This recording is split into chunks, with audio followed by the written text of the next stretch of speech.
Well, hello and welcome to this month's live stream. Hope you're well. How are you guys doing? Not too bad, thanks, Boy. buddy. Not too bad. I've got beads of sweat coming off my nose. So if the microphone goes, you know why. Yeah. You don't need to kind of get an electric shock halfway through or something, mate. Not because I'm nervous, so we're doing a live. It's because it's currently 33 degrees and it's 10 o'clock at night here in Italy, so it's very, very hot. Warm for night time, eh? Yeah. Definitely, yeah. And Tom, how are you doing, mate? Not too bad, mate. Not too bad. How's this fatherhood part 2 going? Yeah, it's a bit of a shock to the system again, isn't It certainly is. It's funny how quickly you forget what it's like. But no, he's really good actually. To be fair, he sleeps a lot. More so during the day. But yeah, no, it's as good as it can be. Yeah, our other little ones finished preschool today, so from now onwards will be the test, I think. Yeah, 2 of them bouncing around the house. Yeah, your first child changes your life. The second one destroys it. That's not even a lie. Yeah, completely true. I know. Yeah, true. I know. All good fun, So, though. In case people have just tuned in and don't know who we are, do you want to go first, Matt, and introduce yourself a little bit? Okay, righto. I'm Matt Bishop. I'm Australian, as you can tell from my accent. I live in Italy, and I have on and off for the last 20 years. And pretty much since I've been in Italy, I've just sort of soaked myself into landscape photography. I started out with, analog cameras and slowly evolved into digital, and just it's been an addiction since the day I started it up. And I've lived and breathed landscape photography just as an escape to get away into the wilderness and get away from my day job. And so that's me. So you'll find out, you'll see a lot of my work comes from Italy and some of it's from Australia. When I get to go, I'm actually going home in 2 days. So next live we have, it'll be in Australia. So yeah, after 4 years of not being home, it's tough, but finally getting back, it's going to be great. Yeah, that'll be good for you, mate. Definitely.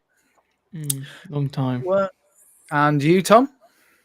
Well, my name's Tom Peters. I'm a landscape photographer, predominantly woodlands at these days.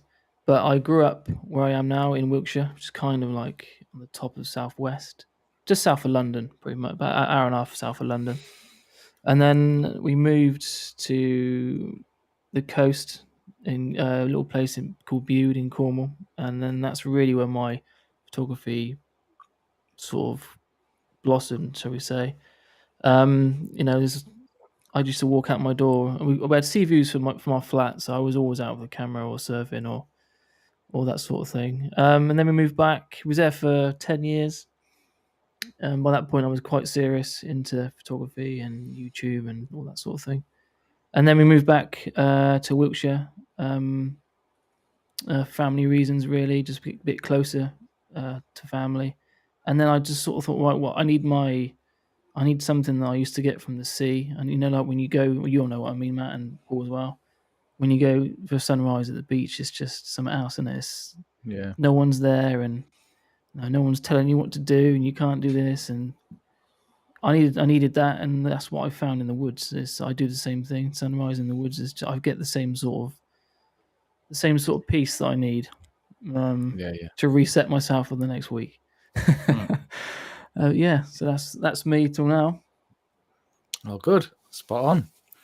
Yeah, and I'm Paul Thompson. I live in the north of the UK, originally from the northeast of the UK, across by Bamborough and that sort of area. I've been into photography probably 8 years now, something like that, seriously, and only a year, just past a year, full-time photography. So that's been a kind of interesting progression. But I think I'm heading in the right direction now. Now that the first year's out the way, I'm looking forward to the second year and getting my heels dug into it, basically. really like all sorts of photography, to be honest. Everything to do with the landscape photography. I also like intimate photography as well, the smaller scenes as well as the wider landscapes. Pretty much everything appeals, and especially things with water in it as well. So yeah, that's me. So what we thought we'd do tonight is we've changed it up a little, and we've actually invited some of our friends who are professional photographers to submit images to us for critique. So they're very brave. And they all said yes, which is weird. Yeah. I did kind of explain that it was a critique as well. Yeah. It's like, yeah, go for it. Yeah, which was really kind of them. Really, really kind of them. So I'm gonna pull a couple images up, and we'll just get started. We'll just get started on them. I'm just gonna go at it randomly. I do want to say a special thank you to Adam Handley that submitted an image to me this morning. They're going through a really rough time at the minute. Personal reasons I won't go into, but I mean, he managed to kind of pull this image for me and just send it out to me. Thanks, Adam. Thanks to him. Yeah, cheers, buddy. Thanks. So with that, I'm going to start with Adam's. So I'm going to pop before we go forward, Paul, we just want to say that that the people that these photographers, photographers that are well-known photographers worldwide, for us, we've selected these people and based on their photography skill and their creative skill as some of the best photographers we think that are out there at the moment as far as landscape goes. So it's important that people understand tonight that we are looking at very high level landscape photography and we're going to try and critique it. Well, I think it'd be especially important and really kind of interesting for the viewers of this community really is to see what we consider to be good photography as well, and what goes into good photography, techniques used in it, and so on and so forth. Really, I think it'll be really helpful. Definitely. So on with image number 1, which is this beauty from Vancouver Island. Yeah. Matty boy, you go first, mate. What do you think? Really?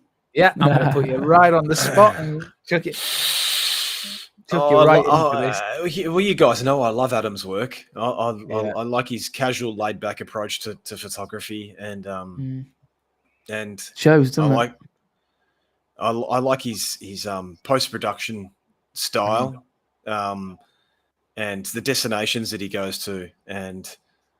Okay, this is an example. I think is this a newer image of his? I don't believe I've ever seen this one before. Yeah, I haven't seen this one. No. Just before we go ahead as well, David Skinner's just joined and says, "Good day, boys. How's it going?" Hey, David. I think David's actually in Australia at the moment, and I think it's 6 a.m. for him. So, thanks, David, for waking up early in the morning to join us. Yeah, definitely. He's always a really good contributor as well, David. He certainly is. Yeah, he is. Yeah, definitely. And we're not going to ignore your images, by the way, David. If we don't get to them today, what we'll do is on the next critique we do, we're going to pop your images up on that one as well, mate. Definitely. Because you've submitted, we're not going to forget them. We'll get to them. Yeah, for sure.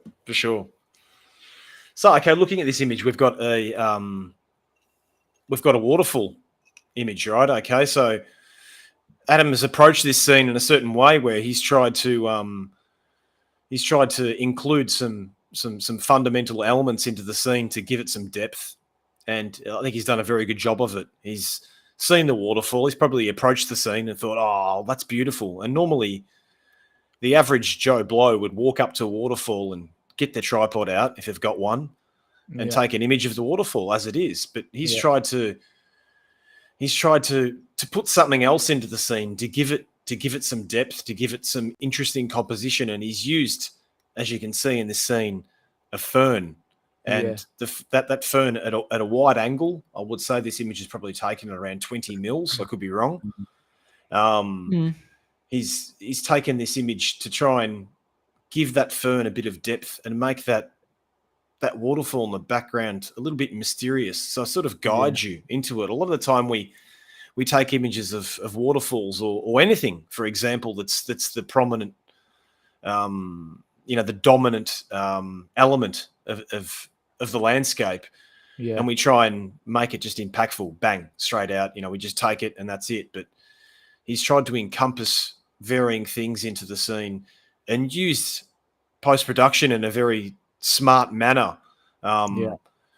As you can see, underneath this fern area here, we've got these sort of empty area where he's kept the shadows dark.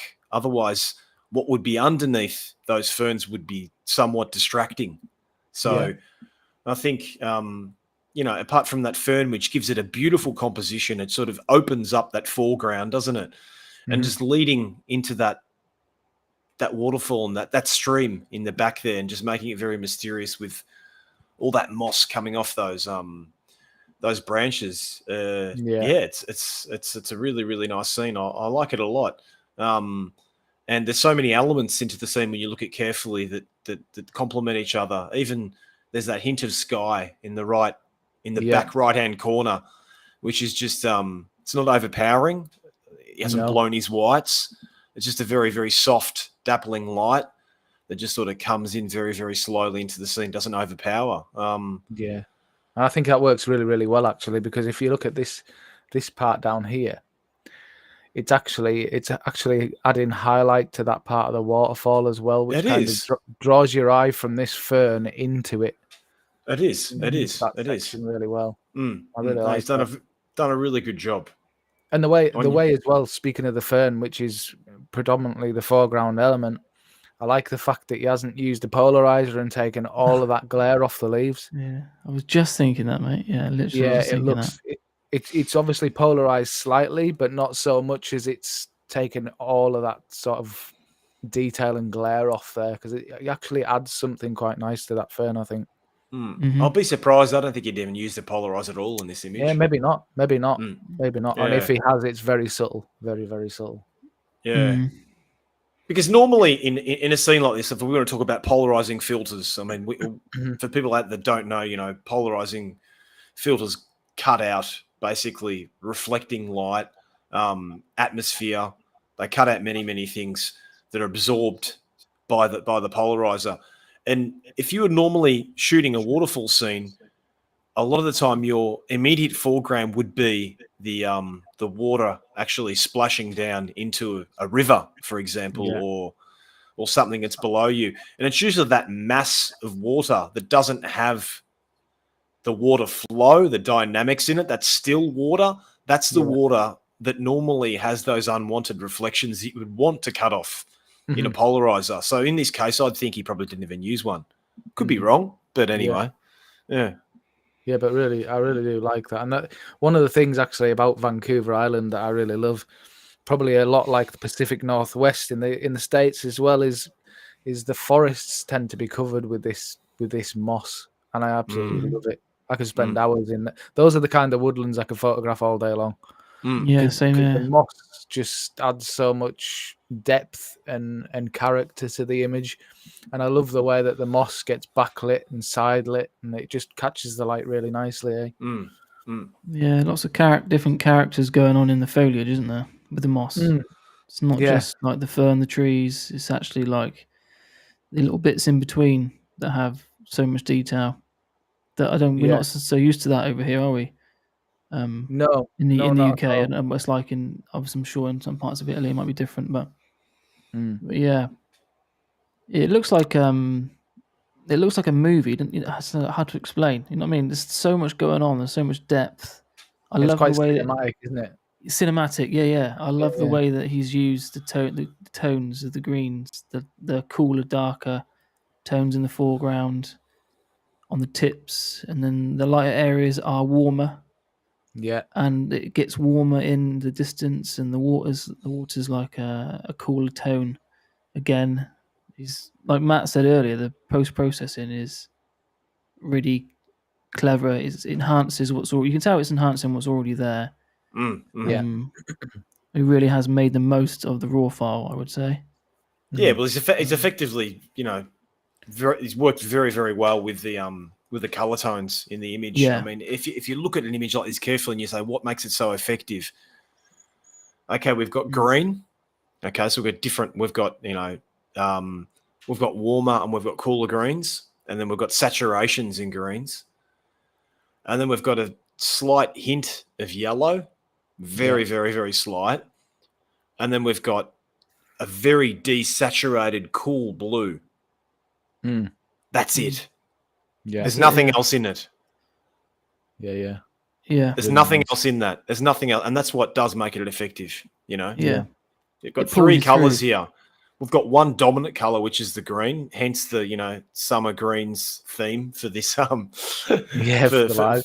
for the live. But we've got very, very subtle yellows and very subtle blues, and he's worked it very, very well. And I know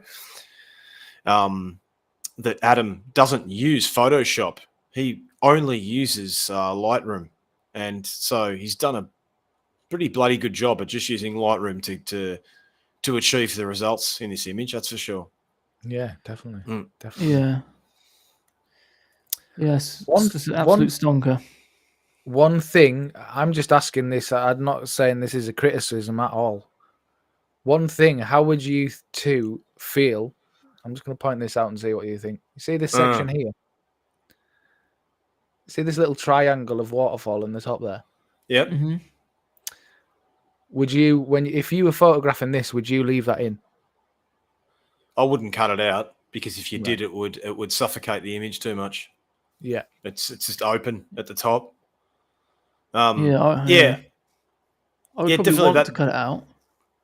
But definitely that branch sort of coming across the waterfall. Okay, so you can say it's like a natural distraction, but is it really? I mean, it's not dominant enough to be distracting.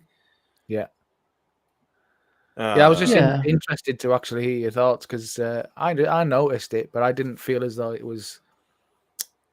it's not annoying, if you know what I mean. It's not one of those distractions is it? No, it's not one of those things where your eyes, even when I've pointed it out, you don't keep going back to it. It's, you know what I mean? It's just, I noticed the branch going across there. I think, oh, that's interesting. I was just interested to hear your thoughts, really, for anybody else out there as well, because it might be thinking the same thing.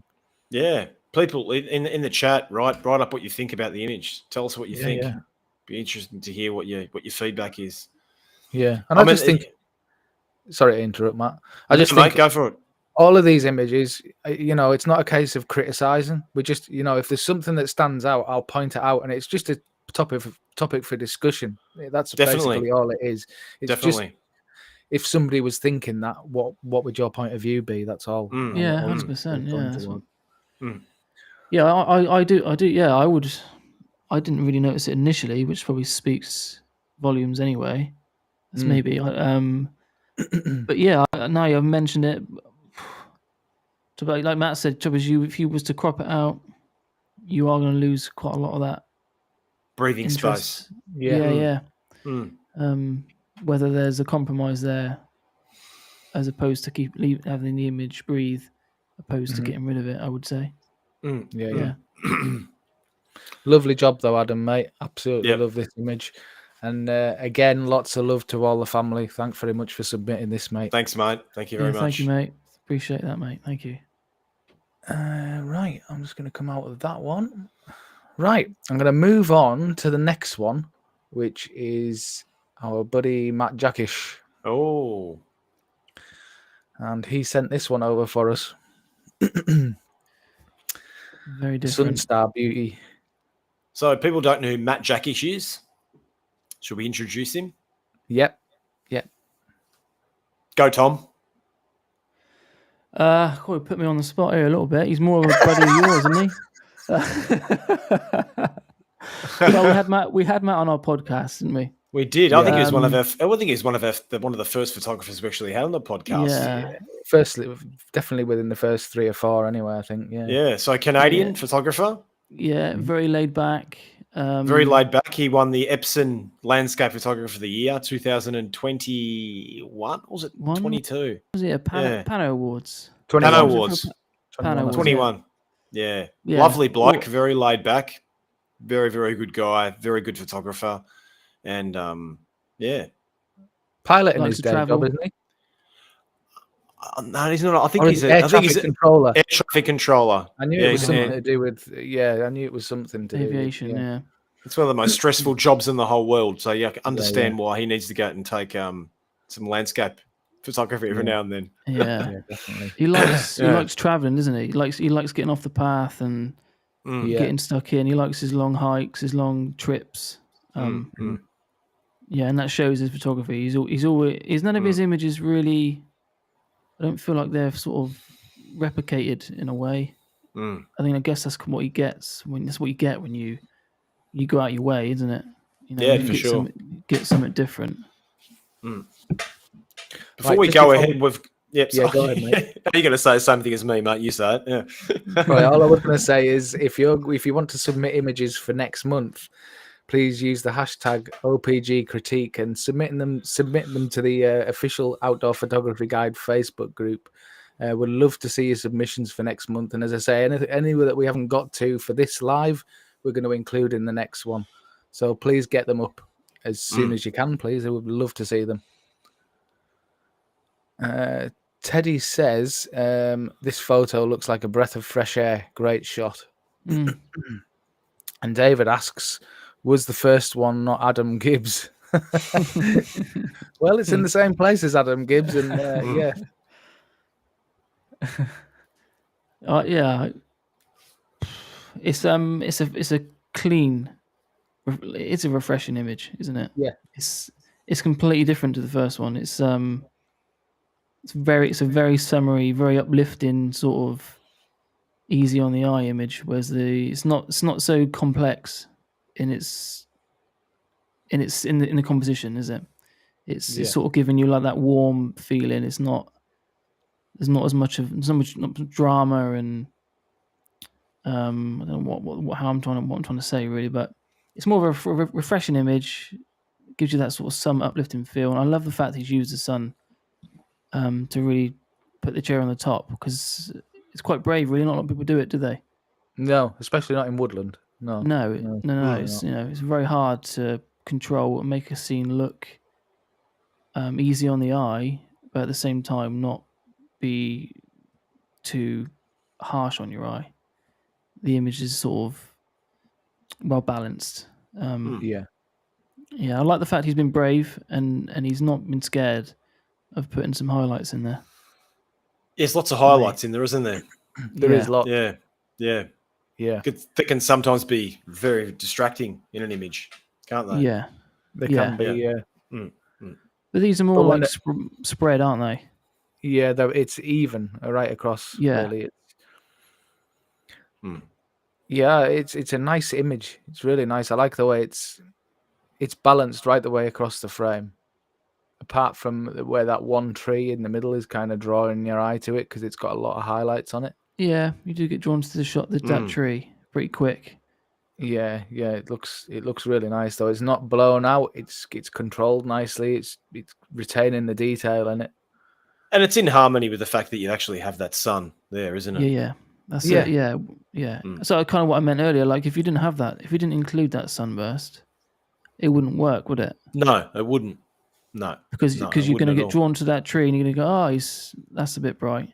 But because the sun's there, it just ties it all in together, I think. Which is quite nice, quite refreshing to see someone do something like this. It's debatable whether those shadows were open a little bit too much. Yeah, well, that's what I was thinking. I was going to actually point out, one of my things that I was going to point out for discussion actually is usually when you're in a forest, you'll know this as well as anyone, Tom, when you've got the sun coming through like this, if you're looking at those trees from this angle, usually these would be more in shadow. Yeah. They'd be darker. Yeah. So I would suggest highlights have been opened. Shadows have been opened. Shadows, yeah. Yeah. They have. I mean, the dynamic range of the camera can't cover that type of highlight range. They've definitely have been open. But like I was saying, it's debatable because someone could say, well, if you had all those shadows there, why didn't you sort of complement those shadows into the image to give a nice dynamic range in the image overall? But at the same time, if you were looking up directly into that sun, your eye would just see washout of highlight, wouldn't it? So it's almost it's quite realistic, the image, I think. he's used the raw file quite well, I think, to sort of achieve that. Yeah, that summery, washed out woodland type of feel, hasn't he? Really? Yeah. Yeah, it's definitely the feel that you get when you walk through a forest in summer, and the For sun's sure. right above coming through. And you know, if that sunburst wasn't there, I wouldn't look at the image. I'll just Yeah, say, it's another woodland shot. But just having Yeah. that in there, it just complements all those highlights and just very well balanced. Yeah, I totally adds agree. to it, for sure. Yeah. Yeah, Totally agree, and again,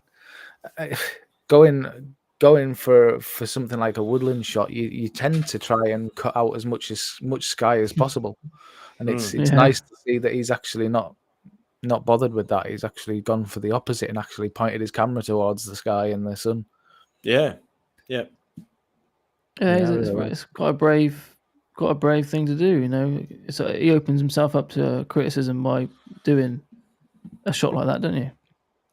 Because Well, people you will do, say will yeah. say things, you know, the highlights to he's opening it, but as an image as a whole, and probably represents the trip, the walk, or whatever he was on, probably spot on. Yeah, which Yeah, is definitely. all that matters to him, I would say. So, yeah. Well, this is it. It's the same with any image. I mean, it's only your own perception that you can only kind of get across what you saw at the time. That's it. Yeah. So nobody can tell you it's really wrong. If that's what you saw at the time, that's what you saw. You know what I mean? That's It's it. like Yeah. they can only criticize your technical ability, and that's a different story. Yeah. I would like to add the white balance in the image is very well done too. We've got we've got a very warm white balance to it, so the greens aren't cold in this image. Yeah. In any way at all. It's just a very, very warm white balance in it that does sort of it does project that that sense of heat in a forest, doesn't it? Really? Yeah, it does definitely, and it's good to see that he's kind of stuck with that and not tried to split the tones. Yeah, he's kept it true. If it was a bright sunny yeah. day, he's left the whole thing warm, which is how it should be. David says this photo is certainly summer. Yeah, you're definitely right, mate. It is that. So just before we're going to move on to the next one, just want to remind you again to submit your images to the Outdoor Photography Guide Facebook group using the hashtag OPG Critique. We'd love to see your images next month. Thanks very much. So we'll go on to the next one now, which I think we'll go with one from Simon Booth. And this one I know. And I know this one Matt loves.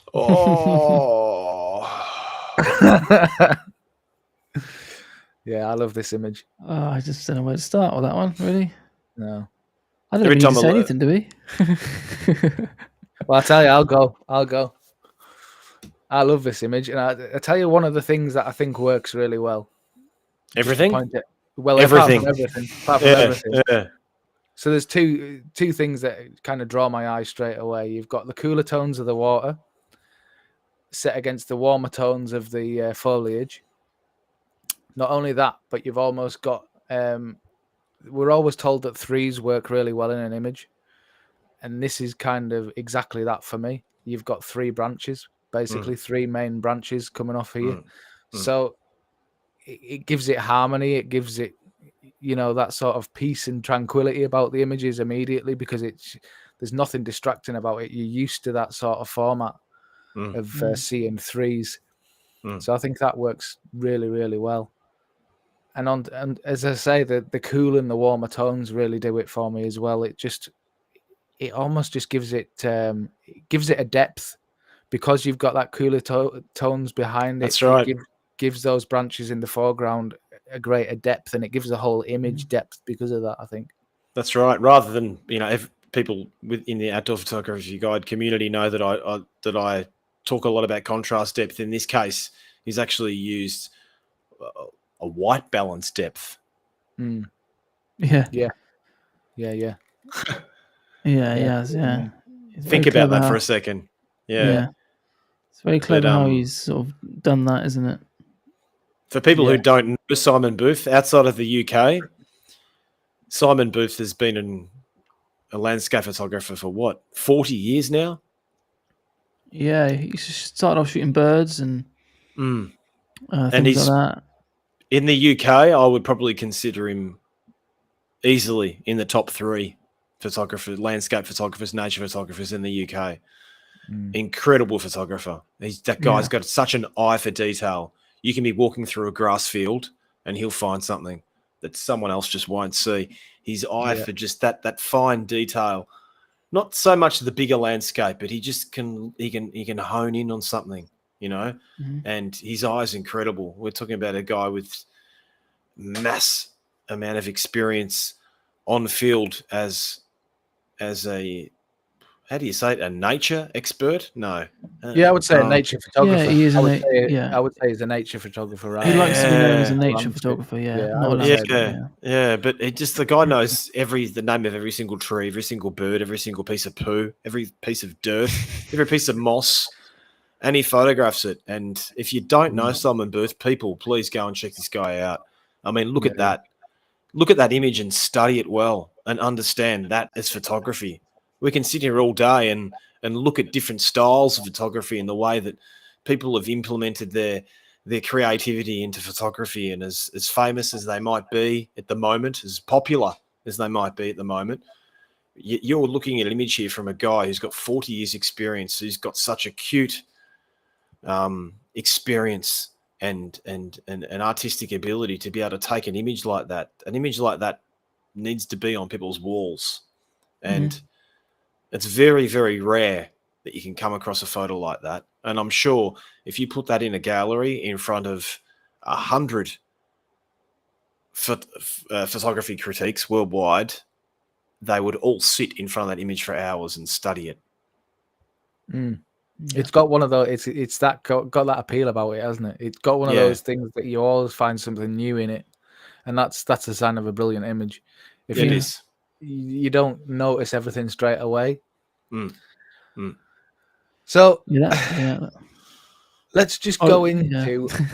Sorry, Tom, you've got something. Just before we go, I was going to say that the shutter speed that he's used on the water as well. It's not just the texture that it brings. It's the ability to be able to see through it as well. So you've almost got another layer of behind that image, behind that water. There's another layer of detail. I know it's hard to see obviously online. I'd love to have a look at this on a big print. I don't know. I'm sure you two would agree. I'm sure the detail you would see behind that curtain would. I want to know what's behind there as well. Awesome. Yeah, definitely. And I was just going to bring that up. Actually, is the techniques used to create an image like this. So the thoughts going into an image when you're creating an image like this would be, for me, is there any wind? Because that's going to be a massive factor in being able to create an image like this. Otherwise, you would have to blend 2 images, which wouldn't be easy. No, not with branches. Not with branches blending those branches in would be a nightmare. So you either have to pick a really still day, or you have to know that you can spend hours trying to blend 2 images. Oh, you couldn't by hand. You couldn't do it. I think the only way you could actually do this is by using tonality masks and actually blending in those dark shadows of the branches. Yeah, and then blending in greens and yellows. It's the only way you could actually bring it out to actually completely separate it. That's like you said. If you didn't have wind, if you had wind on that day, you wouldn't be able to do. You couldn't do it. Not that shutter. Well, mind you, that's a big waterfall. The flow of that waterfall is very, very fast, and I would say that probably that waterfall would have been taken at around about 1/5 of a second. But still, if you've got wind on branches, you need to be shooting over 1/60th, 1/100th of a second, don't you? Really, to get everything perfectly still to stop it. Yeah, for sure. Yeah. They're very delicate little leaves, aren't they? And little the networks. I would imagine it wouldn't take much of a breeze to. Well, not only that, but you get the updraft from the waterfall as well. Usually, spray. Very true. Very true. Yeah. You do. Just that water flow on its own gives you a little bit of those breaths of wind that can be move those branches. Beautiful to look at, but horrible to photograph. Yeah, exactly. Yeah. Now, the other thing I like about his post-processing with it here is the use of a vignette. Mm-hmm. And he's done a beautiful job of not doing a circular vignette. He's basically done it down either edge by the look of it. Yeah. To complement the flow of the waterfall. Yeah. And maybe there is a little bit top and bottom as well, but it's mainly around the edges. And I think it really draws the viewer's eye right into the central part of the image where all the interest is. Yeah. Yeah. Yeah, I love that. Fantastic job, that, Simon. Yeah, awesome. Nothing to criticize. I can't even see anything. No, I can't. I don't know. No. Can't do it to you, can't do it to Simon. No. It's beautiful. No, you can't, can really you? It's one of those images you can only just compliment and just keep looking at it and being amazed by it. Yeah. That we wouldn't better get do off my the screen because we're just going to sit here staring at it for the next hour. I was just about to say I wouldn't do my marriage any good having this on the wall. This is one of those images where you just think, shit, Matt's just shut up all of a sudden. He's not talking anymore. Yeah, lovely job, Simon. Lovely job, mate. On you, mate. Just want to remind you all again, please submit your images to the official Outdoor Photography Guide Facebook group using the hashtag OPG critique. Again, we'd love to see your work. We haven't stipulated any sort of theme for next month, but what we'll do is we'll get together and maybe come up with one. We'll post it to the group and kind of keep reminding you to get those images up there. I've got a good one for next month, actually. Have you? Well, because I'm going to be home next month. So I'm going to be in Australia for our next critique. Yeah. Why can't our next critique be home? That's a good one. Landscapes around home. Yeah. Awesome. I'm going to be home, so I'm going to take some images too and show everybody. It'd be great to see that everyone can pull out something that's local to them. Yeah? Yeah. That's a good idea. Yeah. Good idea, Well played, mate. That's a good one. Right. So, on with the next one. Oh, beachy. So, we'll get this. I love this image. In fact, I love all of them, so I'll just have to pull up one. Yeah. I love Matt Beach is another photographer that you really should check out. Yeah. Fantastic bloke, fantastic photographer. Yeah, he's really worth checking out. If you go and find him on Instagram somewhere like that and check out his work, all his images have got this really dark feel, and I love this look, especially with the woodland photography. I think it complements woodland photography amazingly well. And again, we're looking at something similar. Actually, it's got. I don't mean similar as in subject matter with the last image, but what I mean is how he's used the vignette. But this is a natural vignette to pull your eye into the center of an image, where he's actually used other trees as the vignette and a frame to draw your attention into the middle of the frame. To this gnarly depth old of field as well. Yeah, exactly. And it's all kind of doing that job of drawing your attention into the frame. Yeah, definitely, yeah. Pulling your attention into the middle of it. And again, it's the cooler and the warm tones. It does that as well. It's one of them complete images for me. Processing, subject matter, techniques he's used. He's really used the atmosphere that he had. And the knowledge of the depth of field. Yeah, it's a clever shot, and I like Matt. He's very bold with his images, isn't he? He's got personalities which comes through in his shots, and he's not scared of chucking things out of focus. He's not scared of using dark shadows. Yeah. And obviously you can see from this image, it's exactly what that is. It's got stacks of personality. I love the fact, though, that the dark shadows aren't so dark that they've lost all detail. Yeah, 100%. There's still detail in them. Yeah. They're really dark, but there's still detail there. Yeah. And I think that looks amazing. Just before we go on, two things. David says, I agree with the vignette. And then he says, is that Gippsland, Matt?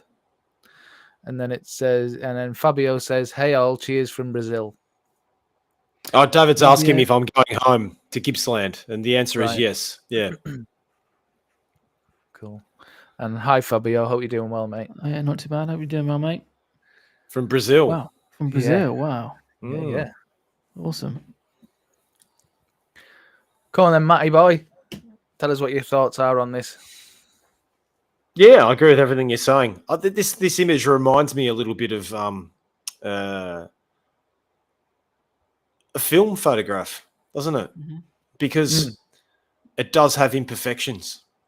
Mhm. Yeah. What are the imperfections in this image? Go, Tom.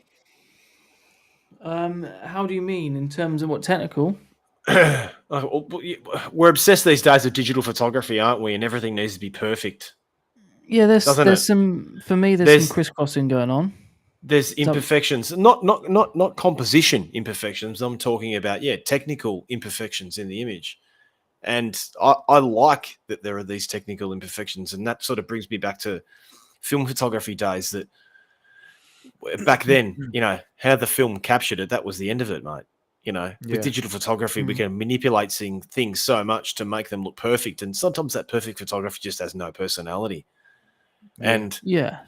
okay, so if you look, we've got this framing of these tree trunks around the side, and if you sort of move yourself in from the corners in towards the center of the image, we can see there's little tree branches coming off everywhere that Yeah. are either out of focus or they've got movement in them, Yeah. and they're not a distraction because they're not in a highlight; they're in a shadow. Mm-hmm. So because the highlight of the scene is your foreground and that center tree, which is a highlight, which is the predominant, it's the main part of the scene. It's what our eye is sort of drawn towards. These imperfections of these tree branches coming in from the corners that are moving or out of focus, they don't tend to matter that much. And maybe if they were in focus, maybe our eye wouldn't be drawn so much into the center of the image to begin with. Yeah, exactly. And Yeah. so these are imperfections that do make the image more desirable, I think. Yeah. And I think probably intentional perfections. well, I mean, you don't know. You don't know, do you? It could have just been taken that way, and then it just happened to work afterwards. I mean, it's hard to tell, isn't it? But there's definitely movement or focus. I'm sort of going towards more focus because I can notice that those tree trunks, those frames around there don't look sharp, even if they are in shadow. Yeah. So I think he might have used sort of a more selective focus there. It'd be interesting we could find out off Matt Beach about how he took this image. Be lovely to know. But the thing is, it does, like I said, the imperfections do make the image more desirable in this case. And I like the way that it feels like it's underwater. Yeah. Doesn't Yeah. it? I know what you mean, Yeah. yeah. Because of the Those cooler tones. Yeah, the cooler the tones. fog and the cooler tones, which has obviously been enhanced in post production. I mean, we know how Matt takes his images, and he does enjoy, a bit of post production manipulation. Yeah. But I like it. Yeah, looks like it's underwater. It's cool. Yeah, Yeah, it's got that fantasy feel, and so a lot of Matt's work, not unlike Enrico's, which we're going to see later on, has got that sort of fantasy feel about it, and I really like that style. I really like that style of photography. yeah. Yeah, it's awesome. I love it. Awesome job, Matt, mate. Absolutely love this. So, on to the next one. Hey, we're flying through, mate. Here, mate. We've gone through 3/4 of an hour already. I know. How many have you got left? How many have you got left, mate? Oh, 2. we've got any amount. Yeah, we've got 2 left, but we've got others we can go back to as well. Okay, so all right. it's all good. Just another reminder then to get your images in using the hashtag OPG critique. We'd love to see your work for next month, and using the theme of home, which Matt has come up with tonight, which is a fantastic theme for next month. Is it? That's good, is Yeah. it? Okay. Yeah, it's awesome. All right. And Serge G says, "Hi guys, how are you doing, Serge?" How you How you going, Serge? Right, go It's to not Matt. It's not Serge Ramelli, is it? Oh, Matt Beach says F5.6. Yeah. G'day, Matt. Yeah. How are you, mate? Thanks for watching, Matt. Yeah, Thanks, buddy. Lovely image. F5.6. He's saying. Mm. So it was using the depth of field then. He does that a lot. And I mean, if you watch Yeah. his YouTube videos, he quite often shoots a bit wider. Yeah. Yeah. Lovely. Right, on to the next one, which is Martin Evans. And he's given us 4 images to go at, but this one kind of stood out to me. Again, using this sort of is a darker processing, you might say. Mm-hmm. But I love this image. I've got a real thing for water, so anything to do with water, I love images with water in. I could play around with images with water in for absolutely hours. To create things like this, mainly, this is the kind of thing that draws my attention really well. Yeah. I love the way that the water flows. I love the way that he's used the shutter speed to control where the flow of the water's going in the image. I love the detail he's left in the water as well, which is one of my big things with water. I don't like the whole total candy floss look. Mm-hmm. I like this sort of shutter speed that retains that sort of texture and detail in the water and gives you that sense of movement, but also gives you the ethereal look at the same time. Yeah. And I think he's done a blend with the water, which I tend to do sometimes as well. I think he's blended, so he's done a slower shutter speed for the rear of the waterfall coming down here, and then a faster shutter speed for this water in the foreground, I would suggest. Well, yeah, there's definitely blending here, isn't there? If you look at the immediate foreground, that water flow, so we've got that lateral water flow, which is sort of maybe sitting around, for argument's sake, let's say a second. Yeah. Okay. Directly up from that, where we've got that vertical flow just off that first little ledge there. Yeah. That's a different shutter speed. Yeah. Mm-hmm.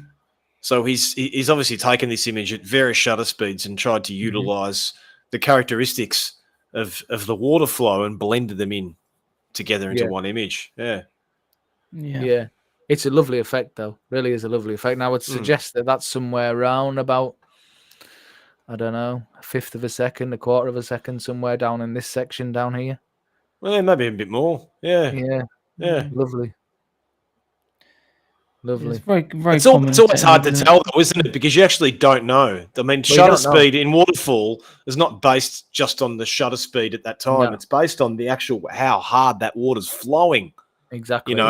Sometimes you can have a flow through a river or a waterfall. It's very, very slow, and so you might need 1/2 of a second or a second to achieve that silky effect and retain detail. But sometimes you've got a waterfall; it's pumping that hard. If it's going that hard, 1 to 20th of a second is more than enough. Yeah. Exactly. That's why you have to experiment with shutter speeds when you're in places like this, or even at the beach. With waves, you need to experiment. I think that's what I love about water photography, though. You can spend hours. You can trying to get that perfect look. Depending on what you're going for. You can make it as complex or as simple as you want, can't you? If you want the shot to have maximum impact like this has, then for me, blending multiple images, different shutter speed is the way to go. Because then different images, you'll get different flow. That sort of S-bend that comes in the midsection, it might drift over more to the left and fill that left-hand side in a little bit more. Where sometimes it might be a little bit too narrow. So there's a midsection there which you might have even blended in, depending on how that looks as well. So for me, I would say it's probably quite a complex edit. What about Orton effect in this image? Yeah, there's certainly Orton effect. Martin likes that, doesn't he? He likes that. He does. He likes the sketchy sort of feel to it, doesn't he? Like it's almost painted. It's not so much.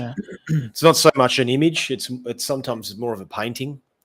It gives it that arty feel, doesn't it? It gives it that sort of And I dare say again with the Orton effect, I don't know about. I'm sure I do the same, very similar things. Is you paint it in selective areas more so than others as well to try and create.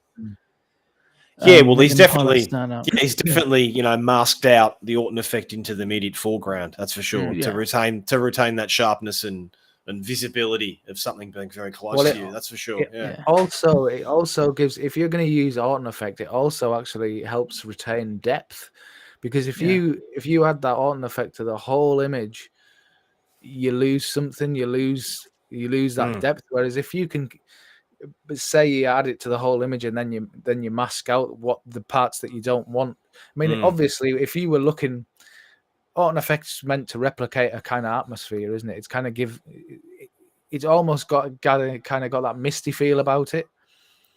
So if you think about how you would see an image if you were there, that misty sort of feel wouldn't be in your immediate foreground.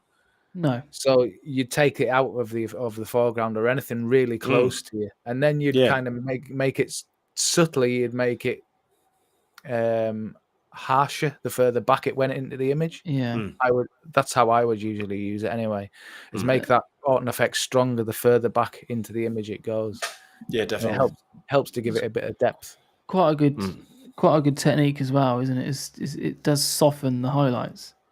So it sort of bleeds the highlights. So if you did have any hotter spots or hotter areas, a lot of people, you would use an Orton effect just to milk it out a little bit, and it just helps take your eye off it. No, it's a nice image. I love the fact he uses the light in the background of the image as well, behind the bridge, to kind of pull you through the image. So you've got the light on the immediate foreground, which is obviously falling onto the water and onto the moss on the right hand side of those rocks up there. Yeah. And then that light in the background just kind of pulls your attention right the way through. Yeah, I think it's a lovely scene. It's a nice scene. I must go out and shoot with mine because it's only about an hour and 20 minutes for me. I don't know where this waterfall is, but where he lives in the Wye Valley, there's some awesome waterfalls there. Again, I strongly suggest you go out and check out Martin's work, because quite a few of the photographers that we've got listed today are fantastic photographers, but you may not have heard of them. So please go and check out their work. Right, so we'll move on to the next image. It's probably going to be the last one, I think, guys. Just want to remind you all again to submit your images for the next critique, which is going to be on the theme of home, and submit them using the hashtag OPG critique to the official Outdoor Photography Guide Facebook page. And we'll look forward to seeing those on the next one, hopefully in August. Yeah, and don't photograph your house. Like it is Outdoor Photography Guide group, so sort of keep it in theme.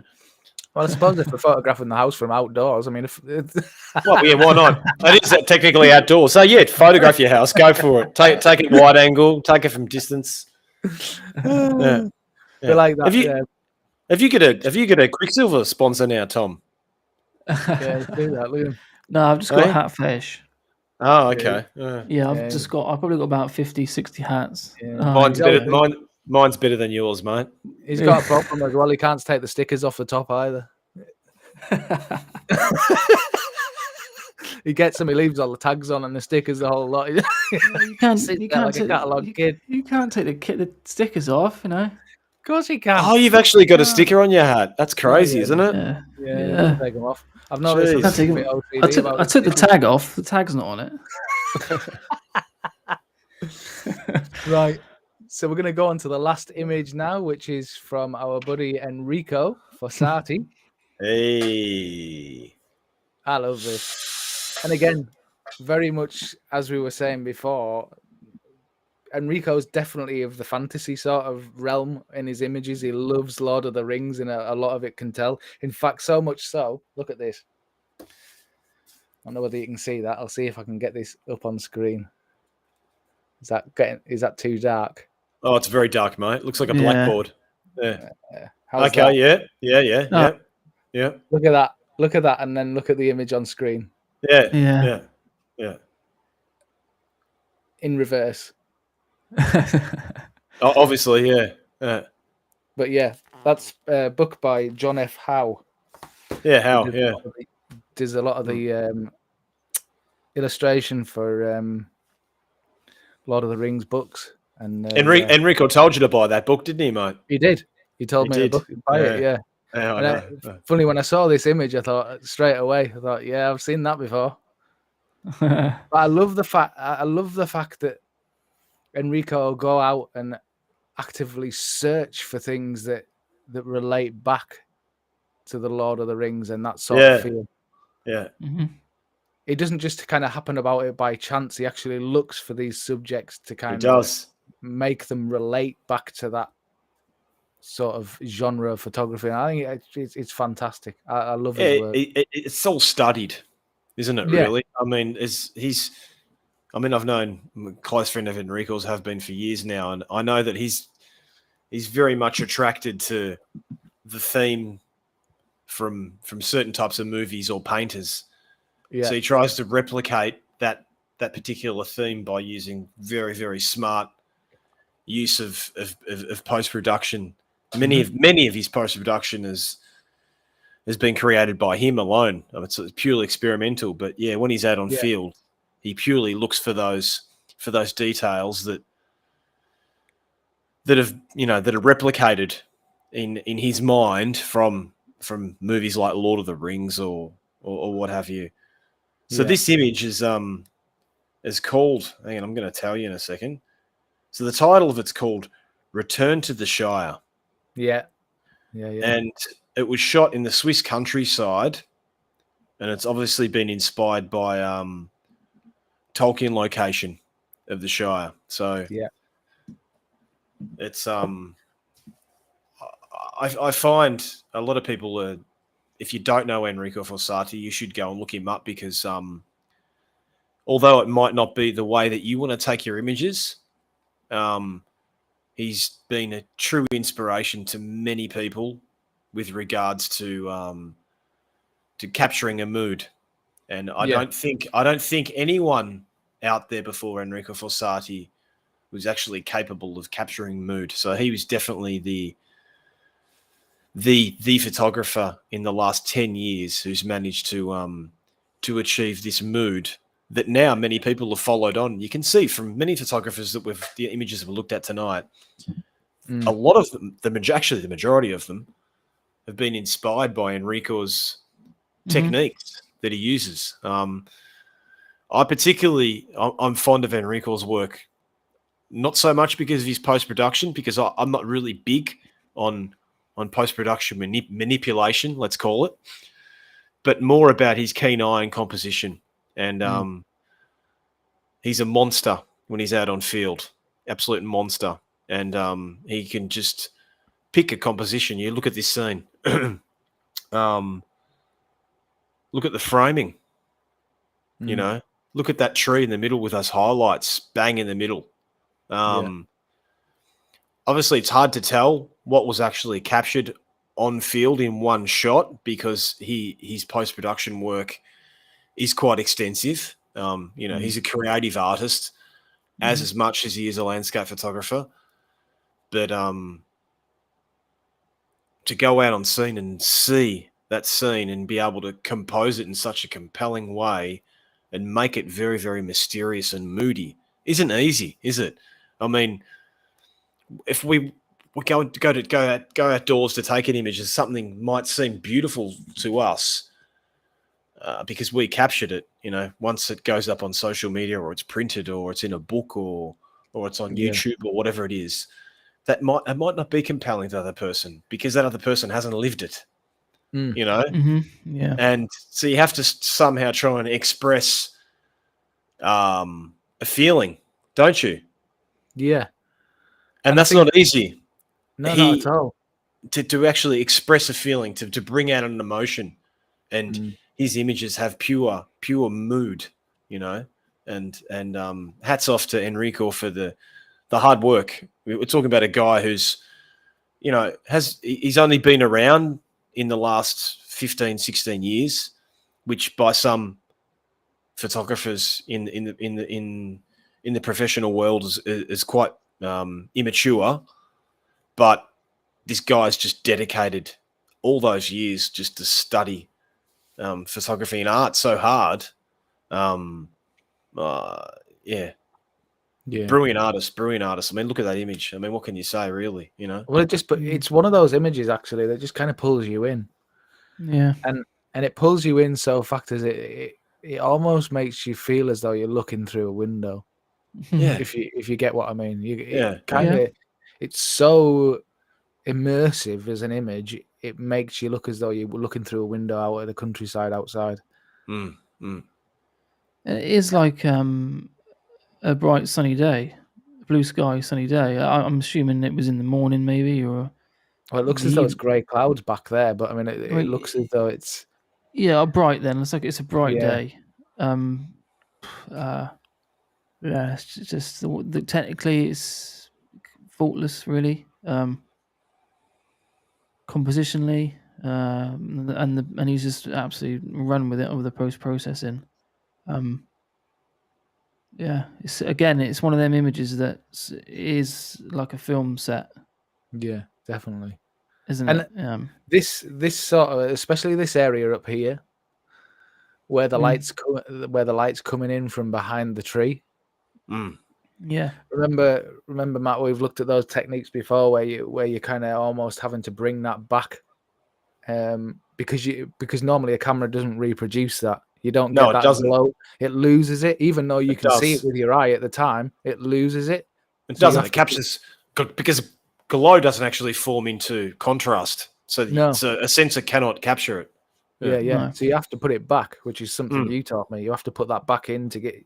Well, now I find I don't.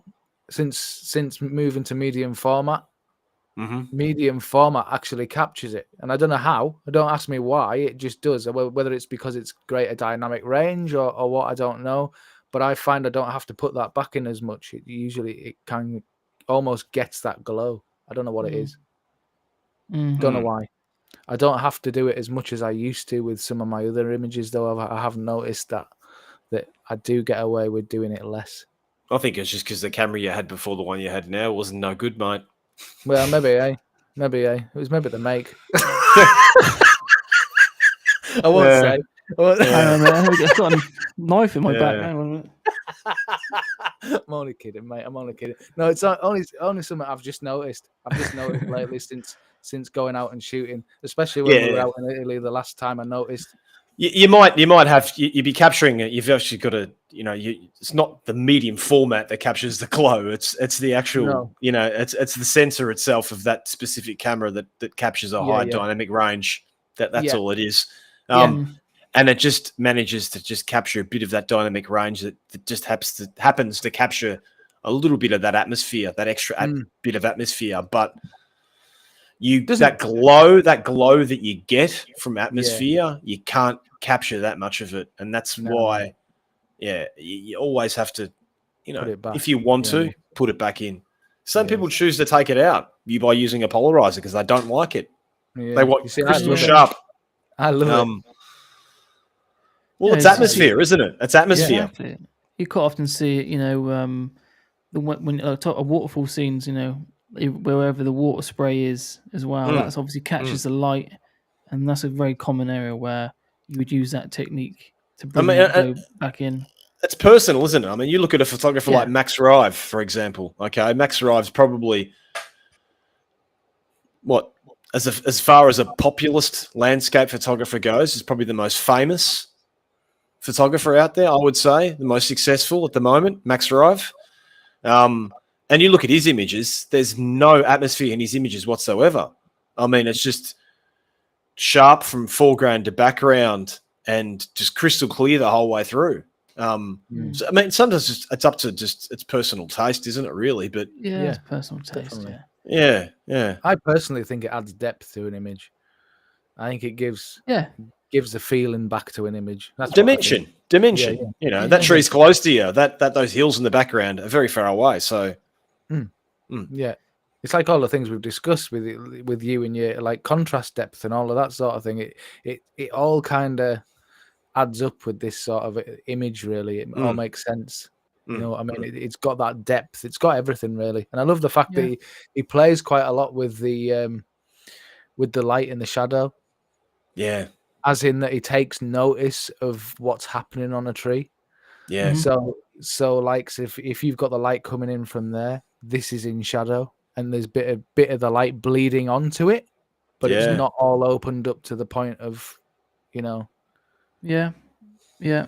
Yeah, I love the fact that he It's pays very attention to that. realistic, isn't it? It's a very realistic way the light hits it for me. Yeah, yeah, It's it's an even edit all around that tree. Mm. He hasn't just plonked a glow in the center, center left. It is bleeding where I do believe that's where it would be. yeah, Whereas so many times you see like a quick edit, especially these days, everyone's so quick to chuck their stuff online. Mm. Well, yeah. That doesn't even get thought about, Mm. Mm. in my opinion. Well, you know what it's like, especially if you're doing it for YouTube or something like that. It's really Oh a yeah, case of you haven't got time I, to do it. But I mean, yeah, I'm not saying there's nothing wrong with it. no. Let's be honest. I've definitely rushed images. Definitely rushed videos. So yeah, I do get it, but it's nice to see such time, effort, and detail and craftsmanship in in editing, Yeah, for sure. whether you like it or mean- not. I mean, this is a type of image where you go out and you've taken it and you treasure it that much that it takes you a week to finish off a product like this. This is a product. Yeah, Okay, so it's a Yeah. product there for a purpose, and it's not something that you just done to just stick up on Instagram and wait for Yeah. the likes. This is a product, and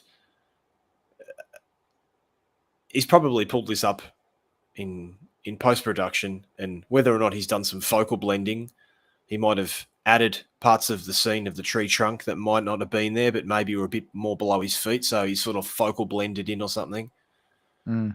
Or he's done multi exposures. He's added in the glare.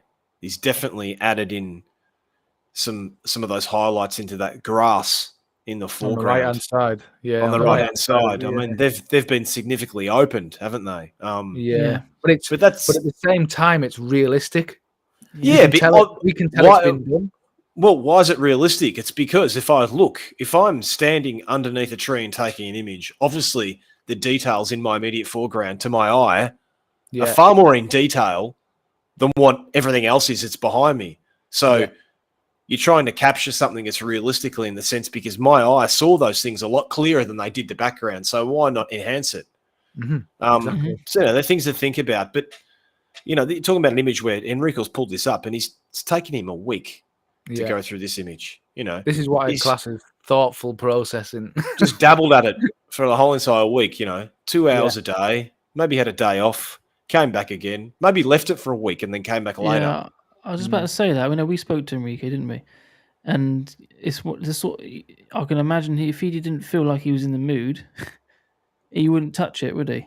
Yeah, And yeah, that mood might hit him. He might come out from a shoot and think, "Oh, I feel like editing something a bit more upbeat." Oh no, I do. I'll pull this one. I'll have another go at this one, or yeah. I would get a again, feeling. For those of you who don't know Enrico, I would get a feeling this is an image he didn't edit to death metal. Yeah. Yeah.